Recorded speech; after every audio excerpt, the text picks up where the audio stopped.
loi de la contemplation. On va commencer en lisant le verset de Romains au chapitre 8, verset 29, dans la version Summer. Il est écrit « En effet, ce que Dieu a connu d'avance, il les a aussi destinés à devenir conformes à l'image de son Fils, afin que celui-ci soit l'aîné de nombreux frères. » Et on voit dans ce passage que dans la vision de Dieu le Père, il est clair que Dieu nous appelle à devenir semblables à Jésus-Christ. Et il dit que Jésus-Christ est l'aîné de nombreux frères. Dans la vision du Père, Dieu veut se former une famille de fils et de filles qui ressemblent aux frères aînés, qui ressemblent à Jésus-Christ. Ce passage dit « celui-ci soit l'aîné de nombreux frères ». Et on voit dans la culture familiale et dans la culture familiale de Dieu, la notion de frère aîné est importante. Parce que le frère aîné, c'est quelque chose. On peut voir en Afrique, on l'appelle le yaya. Dans d'autres pays, on l'appelle le dada. Et le frère aîné, c'est celui sur qui les enfants plus jeunes vont fixer leur regard. Ma petite fille, Sophia, elle a 2 ans.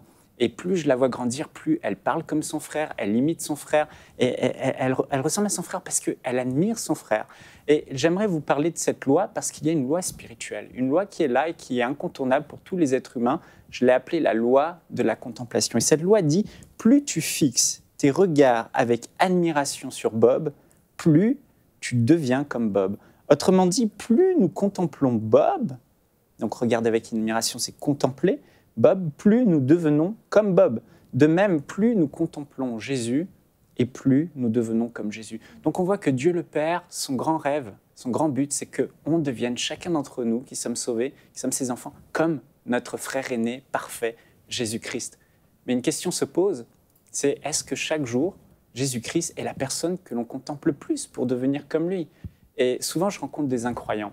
Et ils sont un peu fâchés avec les chrétiens. Ils disent « Ah, les chrétiens sont comme ça ». Et à chaque fois, je dois rectifier. Je dis « Oui, peut-être que les chrétiens que vous avez connus ne reflétaient pas Jésus. Mais mon Jésus n'est pas comme ce que ces chrétiens vous ont montré. Mon Jésus, il est doux. Mon Jésus, il est rempli d'amour. Mon Jésus, il pardonne. Mon Jésus, il veut le meilleur pour vous. Mon Jésus est parfait. Il tient sa parole, etc. » Amen. Et je leur dis qu'ils n'ont pas reflété Jésus. Et le gros problème, il est là. Il est là, c'est que les chrétiens ne passent plus de temps à contempler Jésus pour devenir comme lui. Jésus n'est plus le modèle.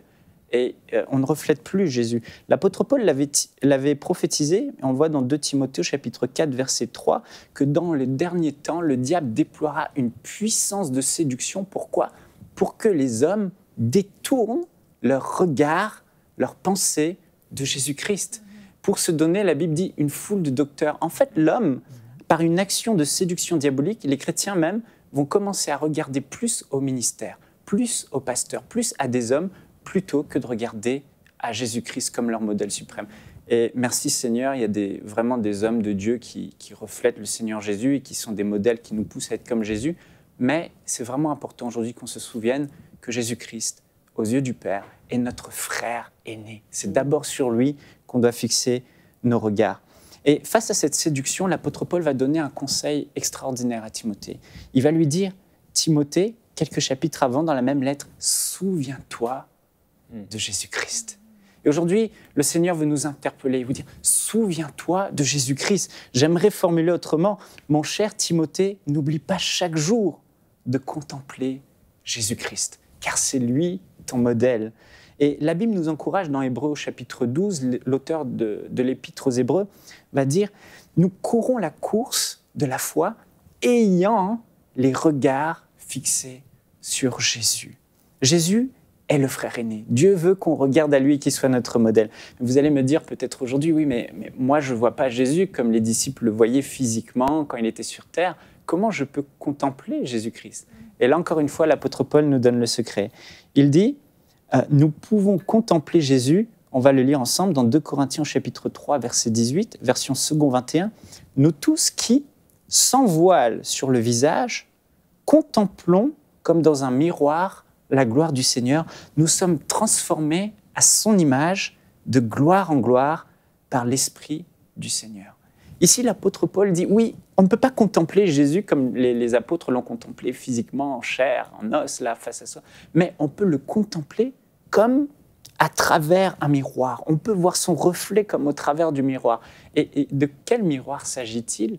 À l'époque de l'apôtre Paul, c'était l'enseignement de Jésus-Christ. Ils enseignaient la parole de Christ. Mais nous, aujourd'hui, alléluia, on a le merveilleux privilège d'avoir la Bible, la parole de Dieu, où on n'a plus besoin que des hommes nous racontent ce que Jésus a fait, mais on voit à travers les Écritures et ce miroir, c'est la parole de Dieu. On peut lire dans les évangiles, et là on voit comment Jésus était.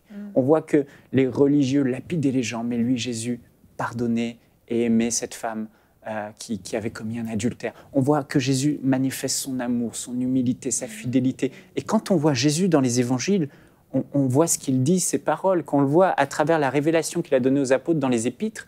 Ben, ce qui se passe, c'est qu'on est en train de le contempler, d'admirer celui qu'il est, comme à travers un miroir, et le Saint-Esprit nous transforme à son image de gloire en gloire. Alors pour conclure, j'aimerais juste vous dire, chaque jour, prenons le temps de redéfinir Jésus comme notre frère aîné, notre modèle suprême, et à travers les Écritures, à travers la parole de Dieu, de le contempler chaque jour et de laisser le Saint-Esprit, à travers cette contemplation, nous transformer pour qu'on devienne de plus en plus comme lui. Retrouvez la suite de ce programme dans l'émission Bonjour chez vous sur EMCI TV.